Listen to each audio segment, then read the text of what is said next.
Hey,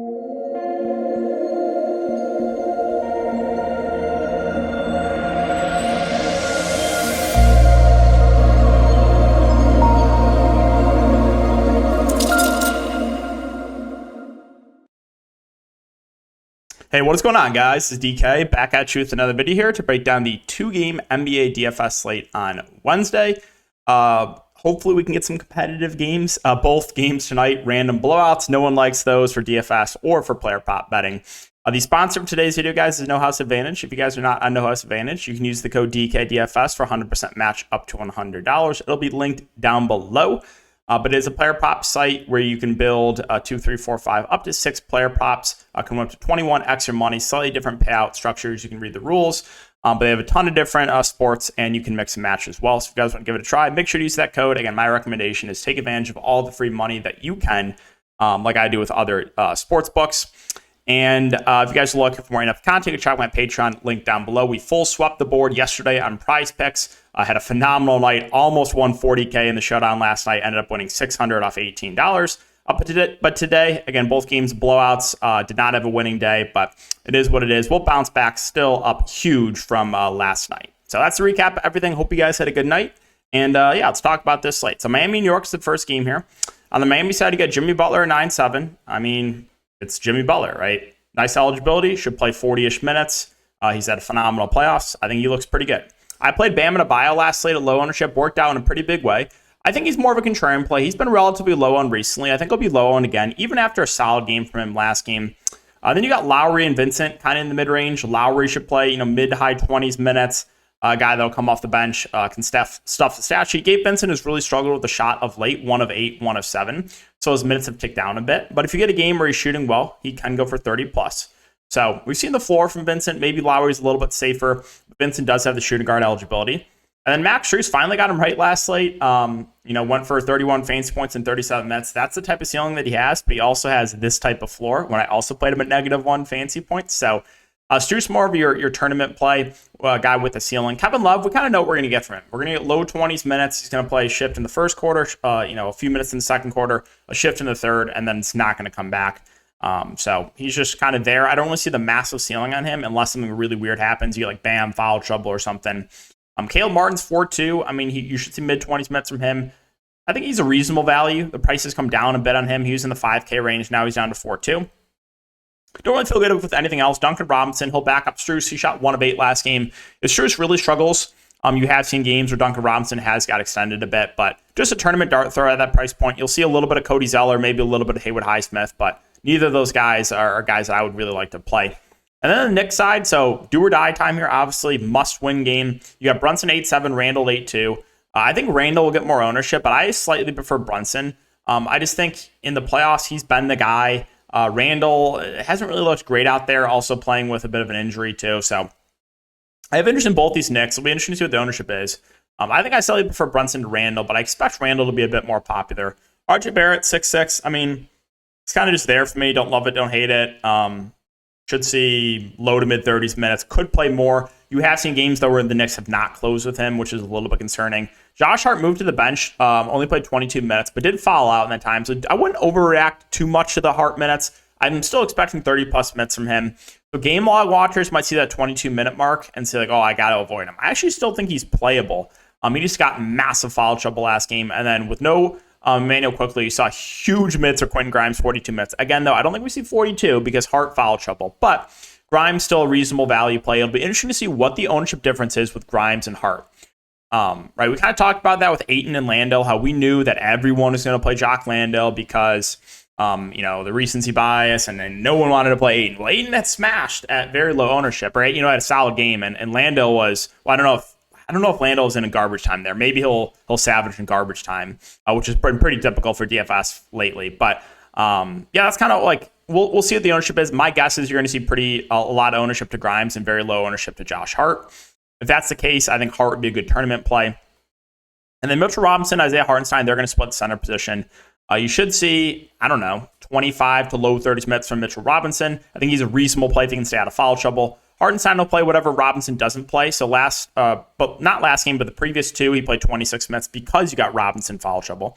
And that's really it. Toppin will play the backup 4 to Randall. Probably won't play much. And you saw like a couple minutes of Miles McBride last game. I can't go there. You only saw 4 minutes. All right, Lakers and Warriors. So I'm really excited for this game. On the Lakers side, you got AD at 10-6, LeBron at 10-8. I mean, basically my same breakdown. I have interest in both. I think the ceiling's a bit higher in AD. Really haven't seen like the huge ceiling game from LeBron, but sub 10K, I think he's fine. Mid-range options, you got D'Lo and Reese. I think D'Lo has the higher ceiling, but he also, if he's not knocking down his shots, he can do that. Of course, I finally played D'Lo, shoots 1 of 10. Like I said, just been, I feel like I just cannot get in the, I finally faded Bruce Brown today. I played Bruce Brown the previous 2 slates. Finally faded Bruce Brown. Bruce Brown nuke. Obviously, I told you guys about Michael Porter Jr., right? That one slate where if he would have done what he's done the past 3 games, I would have won a tournament. But when I play him, he can't make a shot and gets benched. And then it's with D'Lo, right? I faded D'Lo early in the series. Finally played him 1 of 10 shooting. Sometimes that can happen. I'm not going to overreact and change my process. It's just sometimes you run bad, and that's kind of what I'm in. Outside of last night where I almost won the showdown slate. So yeah, no overreactions for me. I'm just going to continue with my process. Just been running really bad recently, which is very tilting, and everyone knows that no one runs worse than me, right? If you guys watch this channel, no one runs worse. So it's again, you guys know that. But Austin Reeves, I liked him a lot last night. Played him a low ownership. He smashed. He should play mid to high 30s minutes if he stays out of foul trouble. So both D'Lo and Reeves think are solid plays. Schroeder at 4-1. He's been playing decent minutes in the series. Played 35 minutes last game. Again, they're going very small ball. Vanderbilt's not playing a ton, so I think Schroeder's a pretty good value. Vanderbilt's 3-9. A little bit tough to go to him right now. The minutes have been ticking down on him. They've been ticking up on guys like Schroeder and up on Lonnie Walker. Lonnie Walker was a guy that I was pretty high on last slate, went off, especially in the fourth quarter. Don't think we'd expect that again. Back-to-back kind of outlier performances from Lonnie Walker. So I think you got to pump the brakes a little bit on him. It'll be interesting to see what the ownership is. But I think he's definitely solidified himself as a part of this rotation. So I do like Lonnie. I do like Schroeder. And then you'll see a little bit of Rui Hachimura, mainly right now playing the backup 5. If he shoots really well, they can extend him. But I would say he's more of just a contrarian play for me at the moment. Then finally, Golden State. I'm curious to see what they do with the starting lineup. If they start Gary Payton again, then I like Gary Payton. Played 23 minutes, did not close, but was solid out there. Obviously, a good defender, so we'll see about that. Top end guys, Steph Curry, 10K. I mean, he went for 75 for the L last game. The ceiling's massive on Steph. I think he's going to play every single minute he can. Klay Thompson. It's just one of those things where it comes down to, is he going to make his shots? If he's not making his shots, he has a pretty low floor. If he's making his shots, he can go for 40 plus. So Klay, fine tournament play. Wiggins and Draymond, I feel like are your safest bets in the mid-range. Draymond played 37 minutes last game, did stay out of foul trouble. Andrew Wiggins played 39 minutes, didn't do a ton, but the minutes were there. So I think Wiggins and Draymond, relatively safe. Looney, 4.8K, only played 11 minutes last game. I mean, he really just had, the minutes have been ticking down on him. If you told me he played 20 plus minutes, I would like him a lot. But right now, unless he starts, it's kind of tough for me to go there. If they start Gary Payton again, then I like Gary Payton. Played 23 minutes. I think he's a solid value. Don't think we can expect 7 of 9 shooting again from him. But a lot of those were dunks. DiVincenzo, 15 minutes for 13 fancy points. He's okay. I feel like he's like an okay pivot off Payton if Gary Payton starts. And you actually saw Moses Moody close that game. He played 19 minutes. So this combination of Payton, DiVincenzo, Moody are all in play. I don't think I get to JaMychal Green unless he starts. I'll be pretty surprised if he starts. So this combination of Payton, DiVincenzo, Moody, all in play.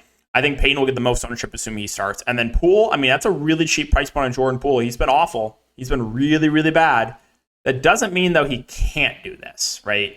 It doesn't mean he can't go for 30 plus. So, Poole, right? I know he's really struggled of late. I know. But everyone said that with Ayton. You can't play DeAndre Ayton. What are you doing, right? And Ayton had a pretty solid game today. So I have interest in Poole. Obviously, just a tournament play. I think he'll still be in the rotation. I think he'll still at least see some rotation minutes. They need offense. And, I don't think you can continue to expect him to shoot, 10% from the field. But I like Poole for tournaments. I think the group think is everyone was completely avoid him. But I think he's still in play. Because if you get a game, you have to think of it like this. You can't, and as a GPP player, you cannot think of it of the downside. I never think of that. I think of what is the upside. Well, what is the upside on a guy like Jordan Poole? If he plays really well off the bench, they can close with him. He can play 25 to 30 minutes. This guy can go for 30 plus fancy points, like he did here in game 1 against the Lakers, going for 35 fancy points, right? So Yeah, tournament play, you always have to look at the upside more. I think people play it way too safe in tournaments. People don't take enough risks. And you see that with, showdown slates, right? People just jam optimals. They jam in, the top, one of the top projected lineups. They don't leave salary on the table, and they just dupe with like thousands of people, right? And people just don't take enough risk in tournaments. So I'm not saying to play Jordan Poole. I'm just saying I think he's definitely still in play for GPPs. All right, guys, that's going to do it for the video. As always, I appreciate the support. Really appreciate you guys for watching. I hope you guys have a great night. Keep an eye on the Prize Picks video I'll have up after this, and we'll see you all in the next one.